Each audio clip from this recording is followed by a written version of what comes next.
El domingo pasado nos quedamos en que nada fue dejado al azar en este acontecimiento de Pentecostés, pues justamente ese día no solamente ocurrió el cumplimiento de la promesa del Padre, que era que iba a venir el Espíritu Santo, sino que al ser una fiesta judía muy importante, había pues un ambiente festivo, mucha gente, muchos judíos en Jerusalén que provenían de diferentes lugares, de diferentes naciones, pues estaban peregrinando y pasando por la ciudad de Jerusalén, y por lo tanto que este acontecimiento de Pentecostés con estas características que estamos analizando suceda en este contexto es precisamente relevante para ver que el Señor no deja nada al azar, ¿no? Vimos en estos versículos que todos quedaron asombrados por el estruendo y los fenómenos naturales que habían ocurrido, ¿no?, en esa casa de los discípulos de Jesús, pero aún quedaron más impactados cuando escucharon que estos discípulos hablaron en idiomas que ellos, que como digo venían de diferentes lugares, podían reconocer. Y claro, además, estas multitudes judías de origen extranjero se quedaron sorprendidas al ver que este grupo de discípulos que hablaban diferentes idiomas eran galileos. Y que siendo galileos podían hablar tantos idiomas. Es decir, para estos judíos era algo sorprendente. ¿Y por qué?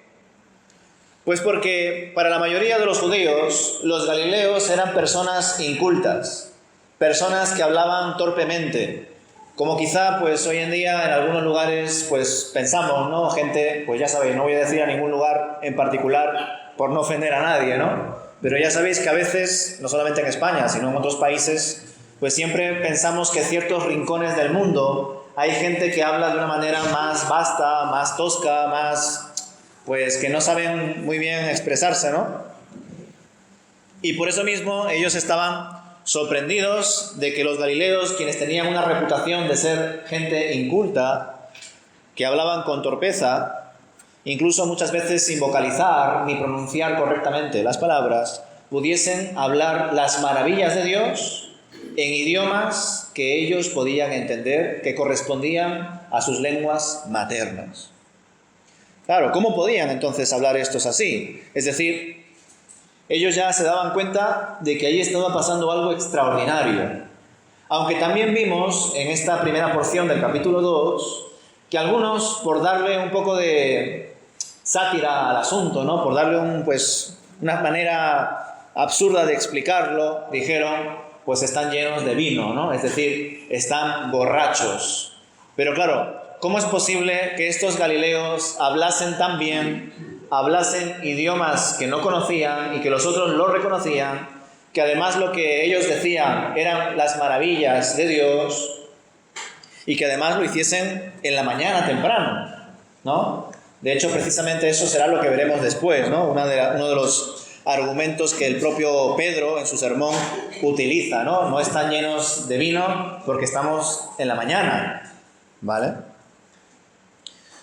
Pero aún así, pues algunos, con el objeto de burlarse, pues afirmaron en el versículo 13 que los discípulos de Jesús estaban borrachos, ¿no? Era una forma de explicarlo humanamente, porque ellos en verdad estaban atónitos, la mayoría, pero algunos dijeron, están borrachos. Pero otra vez lo remarco, lo que estos discípulos empezaron a hablar cuando estaban siendo llenos del Espíritu Santo, cuando habían venido del Espíritu Santo, eran las maravillas de Dios, y aunque el autor Lucas no lo recoge, no nos dice qué es exactamente lo que se estaba diciendo o lo que estaban diciendo estos discípulos, pues lo que está claro es que no eran frases o ideas pues incoherentes, sino que más bien tenían sentido, tenían propósito, tenían argumento, no eran palabras sueltas, sino más bien pues palabras que explicaban las maravillas de Dios. Como paréntesis y a modo de curiosidad, os comparto que hoy en día existen supuestas iglesias que a la hora de interpretar capítulos como el capítulo 2 de Hechos, el acontecimiento de Pentecostés, interpretan este acontecimiento como un acontecimiento que debe ser normativo en la iglesia. Es decir, que los hermanos que quieren ser hijos de Dios y ser llenos del Espíritu Santo tienen que, de algún modo, emular o repetir aspectos que vemos aquí en el libro de los Hechos capítulo 2. Y como ellos piensan que ahí se encuentra no solamente una experiencia, sino el modelo de cómo se da una conversión, pues en ciertas iglesias pues carismáticas, iglesias que enfatizan muchísimo en el emocionalismo y en experiencias pues sobrenaturales y espirituales, pues ellos de algún modo creen que hay que incluso ayudar a los hermanos para que tengan esta experiencia de Pentecostés en sus vidas.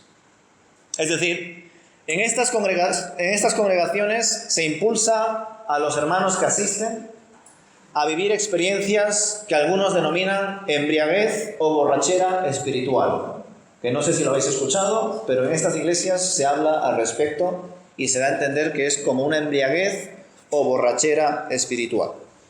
Sus líderes animan a las personas a imitar ciertas actitudes de supuesta llenura del Espíritu Santo.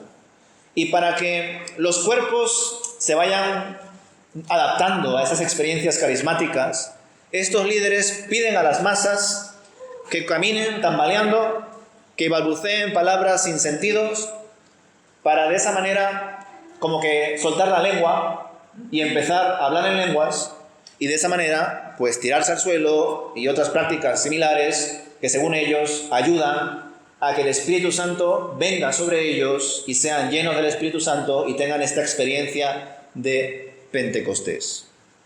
Y claro, esto es impresionante por muchos sentidos, por muchos aspectos, pero entre ellos porque de fondo lo que se está mostrando es que el ser humano tiene que ayudar al Espíritu Santo para que haga su obra en nosotros. Es decir, hay que darle como un empujoncito al Espíritu para que venga a ti, hables en lenguas y saltes, bailes, camines tambaleándote, te tires al suelo, etcétera, etcétera. Y el asunto, hermanos, es, primero, aquí en Hechos capítulo 2, en ningún momento se nos dice que los discípulos que recibieron el Espíritu Santo y que fueron llenos del Espíritu Santo bailasen, ni se tirasen al suelo, ni hiciesen cosas semejantes. Sí se nos dice que hablaron en idiomas, en lenguas, pero que además esos idiomas que estos discípulos hablaron lo hicieron en un contexto concreto, en una festividad judía donde había mucha gente, muchos judíos de diferentes naciones que estaban visitando la ciudad. Es decir, había una intencionalidad por parte del Espíritu de Dios. Y esa intencionalidad es mostrar el carácter universal de la misión de Dios. Es decir, que Dios no hace acepción de personas. Que Dios convierte a hombres y mujeres, a judíos y a gentiles, a ancianos y a jóvenes, a quien el Señor quiera. Eso es lo que el Señor estaba mostrando con este gran acontecimiento de Pentecostés. Y sin embargo, las personas que, como digo, piensan que si no tienes estas experiencias similares a Pentecostés, no eres un verdadero creyente, pues no solamente intentan aplicarlo, sino que encima lo hacen sin entender el texto. Y esto es algo terrible, hermanos.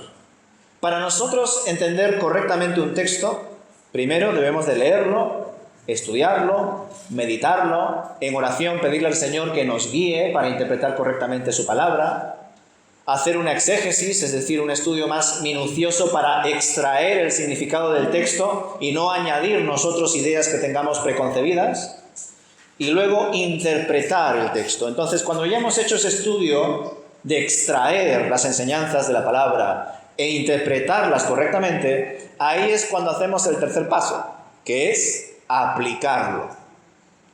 Pero lo que sucede es que algunos pastores, algunos líderes, algunas iglesias directamente van de la lectura a la aplicación, sin entender el contexto, sin estudiar los detalles, sin buscar qué es lo que Dios está mostrando y sobre todo pues malinterpretando en líneas generales que el libro de los Hechos no es un libro histórico, sino que más bien es un libro normativo, es decir, es un libro que contiene experiencias de la Iglesia y decisiones de la Iglesia que se deben de aplicar literalmente al día de hoy.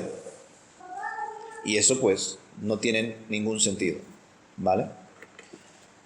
Y bueno, pues volviendo entonces al estudio, dejando a un lado este paréntesis de aplicación para que veáis cómo hoy en día pues algunas iglesias viven e interpretan este texto, volviendo al estudio de esta primera parte de Hechos capítulo 2 y en relación con el acontecimiento de la venida del Espíritu, algunos autores proponen abordar este gran evento señalando primero no tanto qué fue el acontecimiento de Pentecostés, sino más bien qué es lo que no fue el acontecimiento de Pentecostés.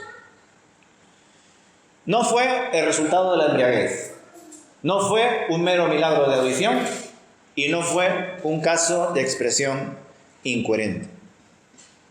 Primero, no fue el resultado de la embriaguez. ¿Por qué no lo fue? Pues porque era por la mañana y los judíos acostumbraban a ayunar hasta los servicios religiosos matutinos. Recordad que estamos dentro de las fiestas más importantes de los judíos y por lo tanto no tenía sentido que siendo tan temprano y que además ellos teniendo ese hábito de ayunar hasta que se realizasen los servicios religiosos matutinos, pues estuviesen borrachos. Además, los propios discípulos, vemos aquí en este capítulo 2, se encontraban en plenas facultades, es decir, no habían perdido el control de sus funciones mentales ni físicas, estaban bien. Recordad también que uno de los frutos del Espíritu Santo es el dominio propio, ¿vale? No la pérdida de este. Por lo tanto, que una persona pierda el control y haga cosas extrañas o incluso ridículas no tiene mucha relación con el Dios de orden y el propósito en quien nosotros creemos. En consecuencia, que algunos de los judíos presentes afirmaran que los galileos estaban borrachos implicaba probablemente que intentaban bromear o aliviar la tensión de un evento que les había impactado y que por supuesto no podían explicar desde un razonamiento humano porque el acontecimiento era divino, ¿vale? Pero como digo, qué curioso en cuanto a este asunto también, que a veces se conciba las experiencias de llenura del Espíritu Santo o recibir el Espíritu Santo como perder el control, cuando precisamente uno de los frutos del Espíritu Santo es el dominio propio, es decir, tener control de uno mismo. Es justamente lo contrario, hermanos.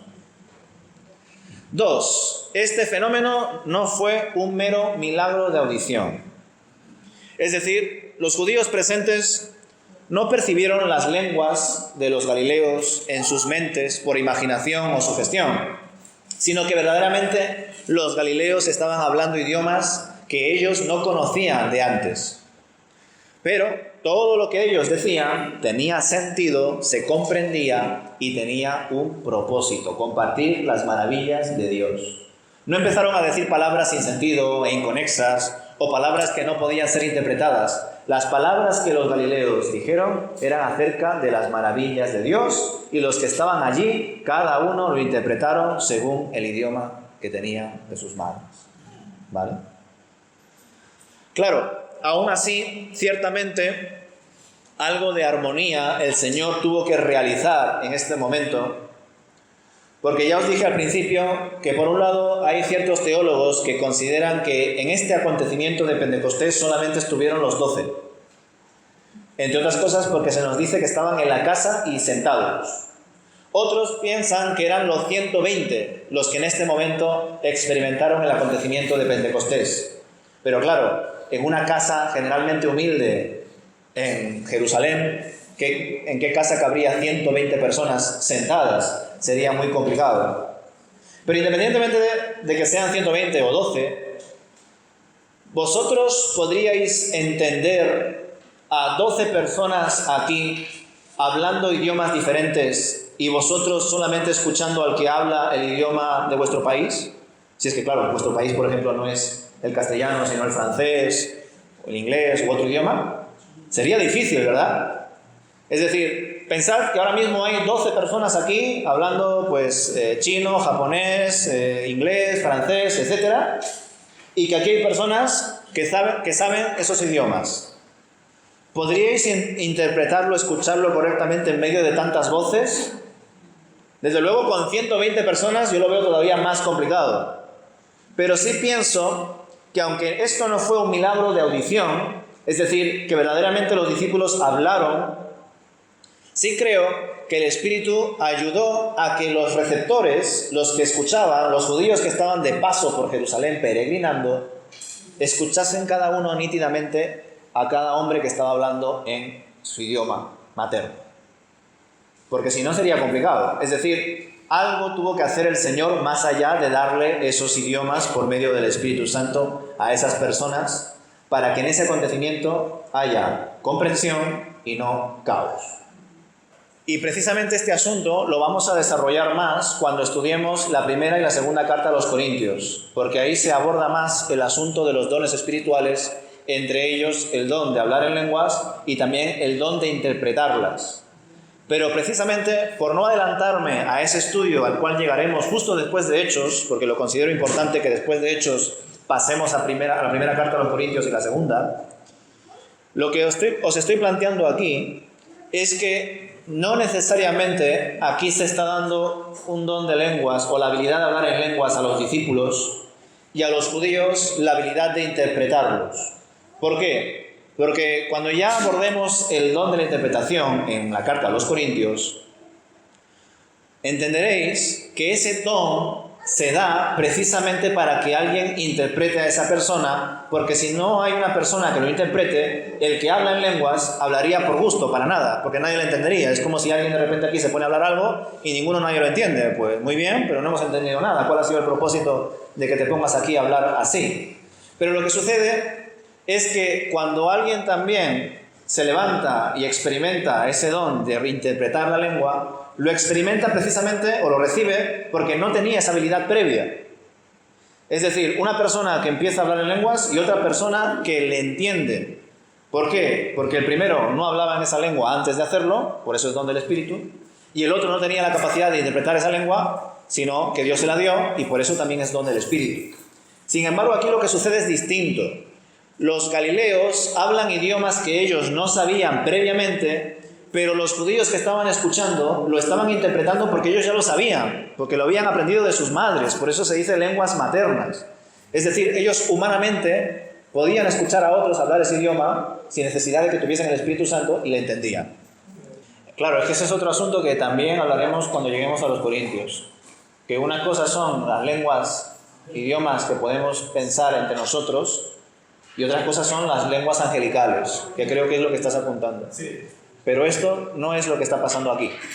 Y eso es lo que también, desgraciadamente, se ha interpretado mal de este capítulo y en algunas iglesias o en algunos contextos se ha intentado aplicarlo así cuando este texto no está apuntando a ese asunto, sino a otro completamente misionero. Ni siquiera algo puramente individual o local, sino que aquí lo que estamos viendo es algo misionero. Y es por eso que, tercer punto, no fue un caso de expresión incoherente. Algunos teólogos liberales piensan que como Lucas fue compañero de viajes del apóstol Pablo, él pudo haber pasado por ciudades precisamente como Corinto, donde existían diferentes manifestaciones y ritos religiosos, ya no solamente dentro de la iglesia de Corinto, como veremos, he dicho, sino incluso en otros contextos paganos y religiosos y carismáticos, y a saber si también sujetos a sustancias y alimentos que les llevasen a alucinar, no se sabe, pero en ciudades como Corinto reinaba precisamente todas esas manifestaciones y supuestas lenguas y personas hablando de diferentes formas, y por eso algunos teólogos liberales piensan que al recopilar la información del acontecimiento de Pentecostés, quizá Lucas interpretó como idiomas reales lo que en realidad eran palabras sin sentido, expresiones incoherentes y, en definitiva, caos. Pero, como he mencionado anteriormente, esto no se sostiene porque los oyentes comprendían qué idioma hablaban los galileos y entendían perfectamente lo que decían estos galileos en ese idioma. Por lo tanto, eran palabras que tenían sentido, no eran balbuceos o palabras que no se podrían entender de ninguna manera, ¿no? Por consiguiente, podemos concluir que el acontecimiento de Pentecostés fue, por supuesto, un evento sobrenatural. Es decir, no fue un invento de estos galileos, fue obra de Dios. Y el Espíritu de Dios capacitó sobrenaturalmente a los galileos para que pudieran hablar idiomas que no conocían, de manera que fueran reconocibles para los judíos que estaban de paso por Jerusalén con motivo de la famosa fiesta de las semanas o Pentecostés. Desde este primer momento ya se estaba mostrando al mundo el carácter universal de la misión de Dios. Aunque el territorio de impacto inicial fue solamente en este momento la ciudad de Jerusalén, más adelante se romperían las barreras mentales, geográficas y culturales que tenían los discípulos del Señor y, cómo no, durante ese proceso el acontecimiento seguramente se dio a conocer por medio de los judíos que estuvieron allí y vieron lo que ocurrió aquel día. Es decir, ¿os acordáis, por ejemplo, cuando el Señor Jesús eligió a 70 discípulos y los envió de dos en dos para que preparasen el camino, para que cuando Él, el Señor Jesús y sus otros discípulos llegasen a esas aldeas, a esos pueblos, la gente ya hubiese escuchado algo de las buenas nuevas? Pues hasta cierto punto se puede considerar que estos judíos que estaban de paso peregrinando a Jerusalén por esta fiesta importante judía, al ser testigos de este acontecimiento sobrenatural de Pentecostés, por supuesto varios habrán quedado escépticos, algunos, como he dicho antes, pensaban que estaban borrachos, pero otros seguro que se habrán quedado tan impactados que habrán compartido esas experiencias a los lugares donde ellos regresarían después de su peregrinaje.